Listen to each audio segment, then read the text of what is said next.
मोननो थाखाय कुनु क्राइटेरियानि दरकार गैया भारताव रायजो गोदान सोरजिनो कुनु क्राइटेरिया संबिधानाव लिरनाय गैया भारतनि संबिधाननि आर्टिकल 2 आरो 3 2 आरो 3 बेवहाय लिरनाय दङ बबेबा मोनसे रायजोखौ बुखावनानै गोदान रायजो बानायनो हायो नङाबा मोननै रायजोखौ बुजाबनानै गोदान रायजो बानायनो हायो भारतनि पार्लियामेन्टआ जेला गोसो अब्लानो गोदान रायजो बानायनो हायो मोनसे गोदान जागायनाय न्यू बिगिनिं दिनै न्यू बिगिनिं एक नया शुरुआत नতুन এটা অধ্যায় আজিৰ পৰা আৰম্ভ হ'ল বিটিসি सरकाराबो 2010 आव বিটিসি जों जानाय नङा होननानै बिथांमोना मोनसे रेजोल्यूशन लादों आंनियाव दङ रेजोल्यूशना बिटिसि सरकारा जोंनोबो बडलेण्ड नांगौ होननानै बै समाव रेजोल्यूशन लानानै बिथांमोना दिल्लीयाव फाथायहरदों बेयो जोंनि थाखाय मोनसे डकुमेन्ट बिटिसिआ जे इनसाफिशियेन्ट नाथाय दिनै सबसे गिदिर बाथ्रा बिटिसिनि मोनब्रै जिल्लाखौ लानानै एबसुआ गियाखै दिनै सबसे गिदिर बाथ्राया जाबाय बिटिसिनि बाहेराव थानाय बर'फोरनि राजखान्थि अधिकारासो दिनै जोंहा धेमाजियाव बर'फोर दङ कार्बि आंलंआव बर'फोर दङ गलाघाटआव बर'फोर दङ जोंहा लखिमपुराव बर'फोर दङ साउथ कामरुप गवालपारायाव बर'फोर दङ मरिगाव नगाव गुवाहाटी बरपेटा नलबारि कामरुपआव बर'फोर दङ बिथांमोननि राजनैतिक अधिकार सनितपुरनि बर'फोरनि राजखान्थि अधिकार दा बेनिखायनो जों बुंदों दिनै बर'नो इमिडियेट मोनसे सुक्ति नांगौ जि सुक्तियानोखि बिटिसिनि बाहेराव थानाय बर'फोरनि राजखान्थि अधिकारखौ एनश्योर खालामनो हायो बेनि थाखाय जोंनो मोनसे इमिडियेट सुक्ति नांगौ जादों नङाबा मरिगावनि बर' मिडियाम फरायसालिफ्रा थैलांजोब्बाय लासै लासैनो नगावनि बर'फोरनि मिडिया स्कुलफ्रा थैलांजोब्बाय लासैनो गलाघाटआव थैगोन मोनसे मोनसे डिस्ट्रिक्टआव जोंनि बर' मिडियाम फरायसालिफ्रा थैजोबलांगोन बेनि उनाव लासै लासै रावा गोमालांगोन बेनि उनाव लासै लासै ड्रेस गाननाया गोमालांगोन बर' हारिया थेर बेथेर जागोन आरो जोंखौ दैदेनग्रा जोंखौ सामलायग्रा राजखान्थिगिरि बे दिसपुरा बेखौनो सानदों जेरै कायदा कौशल खालामनानै दिप्लाय खालामनानै जोंनि राव थुनलाइखौ फोजोबनांगोन बेखौ बिथांमोना सानदों मानो जोंनि रावा थैना थायोबासो बिसोरनि रावा थांना थागोन जोंनि हारिमुआ थैलांबासो बिसोरनि हारिमुआ थांनानै थागोन मानोना जोङो बाध्य जागोन बिसोरनि रावखौ रायनो थाखाय जों बाध्य जागोन बिसोरनि हारिमुखौ लानो थाखाय जों बाध्य जागोन बिसोरनि ड्रेसखौ गाननो थाखाय बेनिखायनो बर'फ्रा जेंना दंबावो होननानै जेंना दङ बर'फ्रा जेंना गैयाबा एनडिबिजों रायलायनायानो नङामोन मानो रायलायनोमोन जेंना गैयाबालाय दिनै माखासे संगठनफोरखौ जेरैखि जाया अस्त्र गथाय गथाय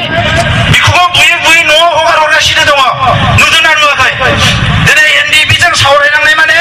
बिथांमोनाबो स्वीकृति होनो गोनां दङ होजादों बर'फोरा जेंना दंबावो होननानै दा बेनिखायनो दिनै बे समाव आं बेखिनि खोथाखौ बुंबाय जोंनि जातीय संगठनफ्रा जेराव थांखि आलादा रायजो दानाय थांखिनि थाखाय हाबा मावो बेखौ जोङो खावलायगोन दा बे बुब्लियाव आं बेखौनो बुंबाय इयुनाव मोजाङै रायलायबावगोन दिनै भारत सरकारनि बबेबा सर्सआ दिनै एबसुजोंबो रायलायाखै नङा रायलायगासिनो दङ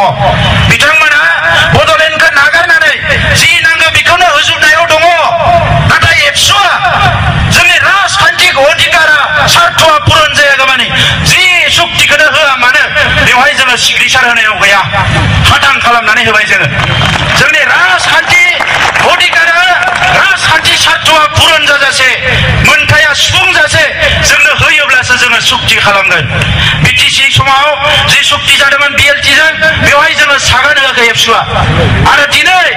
जोंनि सोरबा हान्जाजोंबो जुदि बेबायदि फिसा मायबा मोनसेखौ लानानै सुक्ति खालामोबा जों बेवहाय सिग्नेचार होनायाव गैया जोंनि पारमिशनखौ केन्सेल खालामनानै जोंखौ फुदुंनानै हुलुस तुलुस खालामनो नागिरदोंमोन बिसोरो नाथाय जोङो हुलुस तुलुस जानायाव गैया रायजो राजा नोंथांमोन आं नोंथांमोनखौ खावलायदों सोरबा गंसे सोबाथो बियो जोंनि थाखाय बिराद मोजांसो अन्थाइ थरसे खुबैथों बिराद मोजांसो बियो दिनै 1135 जन मुंख्लं जाबाय बे खोथानि फिननायखौ होनो हाया बिसोरो बबे मोजां बेखौ मख'नो नागिराखै माने मख'बा गावसोरानो लाजियो लाजिनांगौ जेबो गैया जों लाजि फोनांनो नागिराखै जों नोंथांखौबो बिबार माला सोदों बर' रायजो राजाफ्रा आर'नाइ सोदों मोजां खामानि मावनायखौ बयबो बाख्नायो नाथाय 17 बोसोराव जे आइ आफा गोरिब गुन्द्रानि थाखाय जेबो मावाखिसै बेखौसो दुखु मोनदों नङा होमबा मावनाय मोनबा दिनैनो बरायगोन जोङो मानो बराया जानो गावनिनो बर' फिसा बर' जोहोलाव सोर बिमाया बर' बिमाया गावनि फिसाखौ बराया जानो सोर बर' बिमाया गावनि फिसाखौ बराया दिनै सोरबा सासेखौ आर'नाइ सोनायनि सोरहाबा दिनै रागा जोंदों मानो रागा जोंनांगौ नोंबोथ' सोजाखांबायना 17 बोसोर सिगाङाव बेफोरो थिग नङा रायजोफोर बेफोर थिग नङा बड'लेण्डआ जोंनि बिखा गेजेराव थायो बिथांमोननि बायदि राजखान्थि खालामनानै गेलेनायाव जोङो बड'लेण्डखौ बाहायनो हाया मानोना बड'लेण्ड सोदोबा बर' हारिनि जिउ रेखा होननानै बुंदों आङो बड'लेण्ड सोदोबा बे बड'लेण्ड सोदोबा जोंनि थाखाय बेसेबांबा गोथार ओंखायनो जों गाराखै Bodoland autonomous council Bodoland territorial council आरो दायो बड'लेण्ड टेरिटरियेल रिजन बड'लेण्डखौ कुनु दिन गारनो हाया बर'फ्रा बिमा बिफाखौ जों जेसेबां मोजां मोनो गावनि सेथियाव जोंनि आइ आरो आफा नाथाय नैथियाव बड'लेण्ड होननाय सोदोबा जोंनि असे गोरबोनि आरो बियो साफ्रोमबो बर' फिसानि गोरबोआव थानांगोन थैस' थांस' अरायबो होमबासो बर' हारिया थांना थागोन बेखौ मालाबाबो बावनो नाङा बेखौ मालाबाबो बावनो नाङा रायजोफोर बेजों लोगोसे दिनै बेवहाय साख्रि बाख्रि लामा दङ एनडिबिनि केडारफ्रा फार्स्ट प्रायरिटि मोनगोन आर्मि पुलिस पेरामिलिटारि सिआरपिएफ जेरै बै बिटिसि सुक्तियाव दङमोन बेवहाय जोङो 10,000 जोंनि लाइमोनफोरखौ आर्मि पुलिस पेरामिलिटारियाव सोनांगौ होननानै बुंदों जोङो मोनसे रेजिमेन्ट बिदोंमोन नाथाय मुलुगनि कुनु हादोरावनो गोदान रेजिमेन्ट खुलिनो होला माने गोदानै गायसननो होला माने इउएनअआनो बन्द खालामदों दा बेनिखायनो बे जाबाय बड'लेण्ड टेरिटरियेल रिजन बिनि सिगाङाव बिनि स्टेटासा एरिया डिस्ट्रिक्टसोमोन बिटिएडि होनोमोन बड'लेण्ड टेरिटरियेल एरिया डिस्ट्रिक्टनि स्टेटासा दायो रिजनाव फैबाय नर्थ इस्ट रिजन होनना बुङा होमबा नर्थ इस्ट रिजन गासैबो नर्थ इस्टनि 7 रायजोखौ लानानै मोनसे रिजन होनो नाथाय जोंनिया हारसिङैनो मोनसे रिजन बड'लेण्ड टेरिटरियेल रिजन बियो बेसेबांबा गोजौ दिनै मुलुगनि गिदिर गिदिर स्कलारफोरा बुंदों नोंसोर बेसेबांबा गिदिर बुद्धिनि खामानि मावबाय आलादा रायजो होनना लिरा मालाय मा जानो नोंथांमोननि स्टेटासा आलादा रायजोनि खुनु गाहायाव गैला बियो बेसेबांबा गिदिर रिजन जाफैबाय दानिया आसामनि चिफ मिनिस्टार आसामनि मन्त्रि आसामनि बायदिसिना अफिसारफोर जोङो मुंखौ सोलायनो जों एसे जौगाहोनो जेला नारा नाथा नाजाबाय सागान होला होननानै खुद्रिबाय जोङो रागा जोंबाय बै समाव बिथांमोना मुं नागिरै ओरैबायदि मोनसे मुं होनो गोनां जाबाय जि मुङानिखि आसामखौबो बारनानै थांबाय रिजन जाहैबाय बियो एरियाया जोंहा गिदिर नङा जाबाबो स्टेटासा खिन्थु मोनसे रिजन जाबाय रायजोफोर दा बिखौ बै दाख्लै जोंहा एनडिबि एस ग्रुपनि फेरेंगा बिथांमोन सावरायग्रा बिथांमोनखौ बरायनो थांनानै हाग्रामा महिलारिया गावनो बुंदोंमोन बेथ' स्टेटआनो जाखाबाय एसेल'सै होननानै उनाव आरो बियो बुंलायबाय बेयाव जेबो गैया होननानै दा गावनो बिराद गोनो गोथो जादों मा बुंगोन मा बुङा गोनो गोथो जानांगौ जेबो गैया रायजोफोर बिएससि लानानै 1135 मानसि थैनानै बिएससि मोनदों ओरैनो मोनाखै बै बिएससिखौ लानानै बै समनि लिडारफ्रा रायलायदोंमोन न' बां सावजाबाय जिनाहारि जाबाय जेलाव थांनांबाय थाखा फैसा लुट जाबाय आइजोफोरनि सना बाना लुट जाबाय बेसेबांबा खस्थ' जाबाय जेरैखिजाया सागोन होननानै माबा मोनसे लानानै साननैसो जिरायनानै आरो लामा हान्थिलायगोन मा गोरोन्थि बिलाय लाबाय आरो हान्थिलायबाय आरो सोमावसारलायबाय फैयै बिटिसि सुक्ति जाबाय 6 सिडिउलनि बेवहायबो रायलायबाय बे जोबथा नङा आरोबाव बेखौ लानानै जोंनि गेजेराव एसे न' बांखौ फाहामनानै फरायसालिफ्राव एसे फरायसाफ्रा मोजाङै फरायफिननानै जोंनि गासैखौ थिक थाक खालामनानै आरो लामा हान्थिलायगोन दानिया एबार लामा हान्थिनाय बिएससि सुक्तिया एबसुजों जादोंमोन बिपिएससिजों बिटिसि सुक्तिया बिएलटिजों जादोंमोन दानिया बै समाव एनडिबि गैयामोन दानि जयन्त बसुमतारी बुंनाया आरो एनडिबिया सिजफायार जाबाय जोंहा आरोबाव लामा हान्थिबावबाय लामा हान्थियै फैनानै दिनै बिटिआर जाबाय मानगोनां रायजोफोर हारसाफ्राबो 1985 मायथाइयाव आसाम सुक्ति खालामदों बै 1985 मायथाइयाव 35 बोसोर सिगाङाव जे आसाम सुक्ति जादों बे आसाम सुक्तिया दाबो गोबां दफाया मोगथाङाव महर मोनाखै नाथाय बे 35 बोसोराव बर'फ्रा खेबथाम सुक्ति खालामबाय खेबथाम गोरोबथा दा बेखौ नुनानै हारसाफोरनि गोरों लेखा गोरों मानसिफ्रा सोमोनांदों बे बर'फ्रा माबायदि जाथि बिथांमोना खेबसे सुक्ति खालामनानै बेखौनो हमथाबनानै थाबाय जोंनिया जाया नालाय बाद होबाय नङा होमबा जोंनि आखलानो बेबायदिखा जोंनि हारिनिया नों जाहोआबा आं जाया नामा नों जाहोआबा आं दिनैनि बे सुबुं गौमायाव बाहागो लाफैनो जाहोना मोनसेया जाबाय जौगानाय मोनद' हारिखौ जनजाति खालामनो नागिरनाय गुबुन मोनसेया जाबाय आलादा रायजो नांगौ आरो थामथि मोनसे दंबावो बे जाबाय बावैसो बर'नि सासे संग्रामि जोहोलाव बिग्रायारि जोहोलाव रन्जन दैमारि बिथांजों लोगोसे माखासे बिग्रायारिफोरखौ थैजासे जेल जाहोनाय जि मोनसे आदालतनि भार्डिक्ट फैदों थांखि फैदों बेखौ लानानै बर' फिसाफ्रा दिनै उन्दुनाय गैया सुख गोजोन गैया दा मानगोनां रायजोफोर दिनै गमामायैनो मोनसे साननांगौ सम फैदों 50 बोसोरनि सोमावसारनाय बे 50 बोसोराव 5,000 सुबुङा जिउ गारबाय सासे सानै नङा मानगोनां रायजोफोर 5,000 12,000 बर' फिसाया जिउ गारबाय आरो बे जिउ गारनाया सोरबा गोसो जानानै जिउ गारनाय नङा नायगार दानथार जानाय गावथार जानाय हाथार जानाय खास्रि बिस्रि पुलिस मिलिटारिजों थांनाय 50 बोसोरनि सोमावसारनायाव 25,000निख्रुइ बांसिन बर' फिसाफ्रा जेल जाबाय 25,000 सासे सानै नङा बे आसामाव 25,000 जेल जाबाय दिनै जोङो बयबो सोंनांगोन बयनिबो खुगायाव दिनै बे सोदोबा फैनांगोन बयनियावबो एन्ड्रइड मबाइल दङ स्मार्टफन दङ आसामनि खुंगिरिफोरखौ सोंनांगोन बे 5,000 बर' फिसाफोरखौ सोर बुथारखो बे बुथारगिरिफ्रा जेलाव दंना गैया बिसोरनि सायाव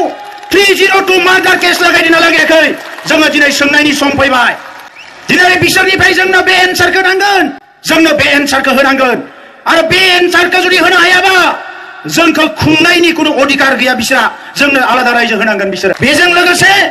20,000 जेल जाबाय बिनि अनगायै बेसेबांबा जिनाहारि जानांबाय न' बां सावजाबाय गावथार जाबाय बेसेबांबा बेंगुरा जाबाय आरो बावैसो मास मोनब्रैसोनि सिगाङाव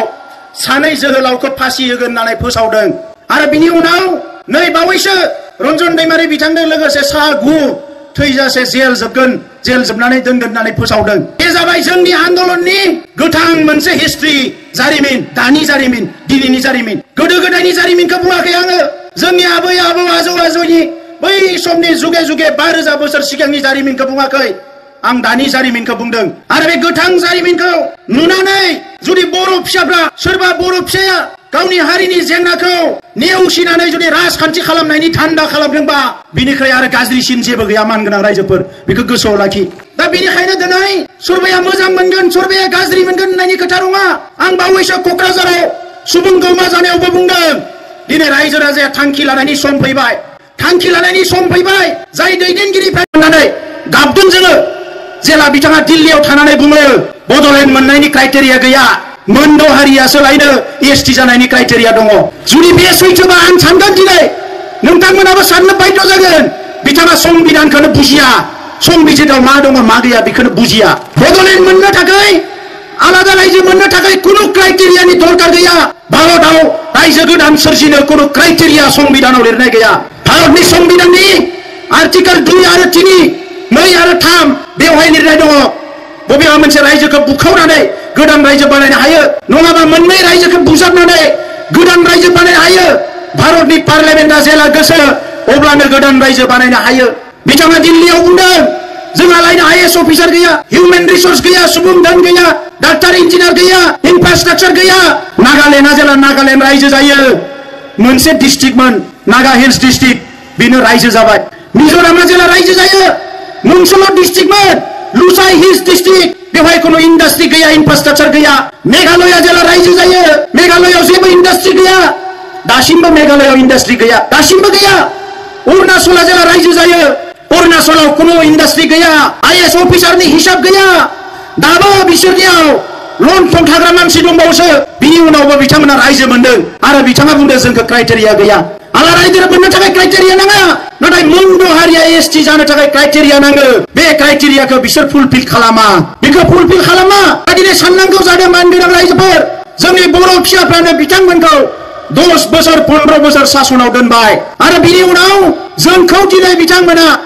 ध्वंस खालामनायनि षड़यन्त्र खालामबाय रायजो राजा नोंथांमोन डिसिसन ला आरो आं दिनै एबसुनि आफादगिरि हिसाबै जुदि सोरबा सानदोंबा बिथांमोननि राजखान्थि गादिखौ सेनो नागिरदों बिथांमोना बुंनो नागिरो पलिटिक्स खालामनो नागिरदों आं दिनैबो रौतानिफ्राय गेवलां फोथारनिफ्राय अपेनलि बुंगोन खुनु दिन बिथांमोननि गादिखौ सेनो थाखाय जों सोमावसाराखै आरो आं हारसिंनि खोथा सानो बुङोब्ला आं खुनु दिन एमएलए एमपि बिटिसिनि चिफ इएमजिएम मेम्बार जानो थाखाय आं सोमावसाराखै जेब्लासिम बड'लेण्ड मोनगोन मोना अब्लासिम सोमावसारबाय थागोन बर'फोरखौ जेब्लासिम थगायनो नागिरो गावनिनो जाथों मालायनिनो जाथों बै समाव राजा लामायाव ओंखारगोन कुनु दिन जोङो बिथांमोननि बायदि थगायनाय नङा दानि सासे दैदेनगिरिया बुंदों सिलाइ लानानै ओंखारदोंमोन सिलाइ गुलिखौ खुगायाव अरनानै समाय लादोंमोन जेब्लासिम बड'लेण्ड मोना जों सोमावसारगोन बहा थांखो बेलाय बहा थांखो बोरै बावनो हाखो 15 बोसोर सिगाङाव गावसोरनि लोगोफ्रा नायगार गावथार जानायखौ बोरै बावनो हाखो गावसोरनि लोगो असे लोगोफोरनि दिनै बिसिफ्रा रान्दि जानानै दङ फिसा थालांबाय बिसिनिया गोबां फिसाफोर दिनै